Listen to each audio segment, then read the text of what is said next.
Gun policy advocates believe events like this should spur a call to action at the state capitol. But as Bodie Brooks shows us, it's not a popular idea in Frankfort. He heard from both sides about the debate that has continued for years. You can't harden yourself out of a situation like that.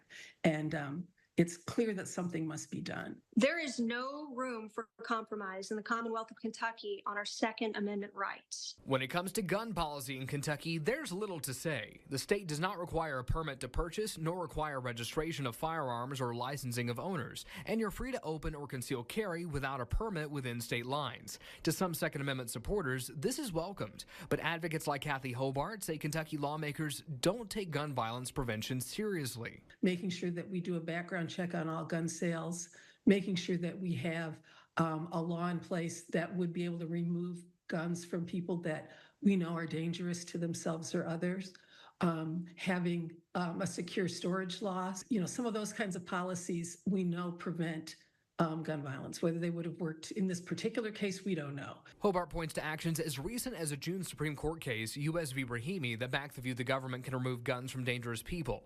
A similar red flag proposal never received a vote this year in Frankfort. Dry Ridge Representative Savannah Maddox was one opponent. It is a function of not allowing for due process. So I'm going to continue to oppose that. And I do have concerns about reactionary politicization on behalf of my colleagues to an incident of this nature. Maddox argues that creating more restrictions is not an answer for law-abiding citizens who are defending themselves from lawlessness. We know that things like waiting periods, in addition to creating an additional barrier for law-abiding citizens to exercise their Second Amendment rights, there is no evidence that they reduce crime or suicides or anything of that nature. So the evidence is not there, but even if it were, we have to uphold the Constitution. If lawmakers were to consider any future gun policy, it would have to wait until session returns in 2025. Bodie Brooks, Fox 56 News.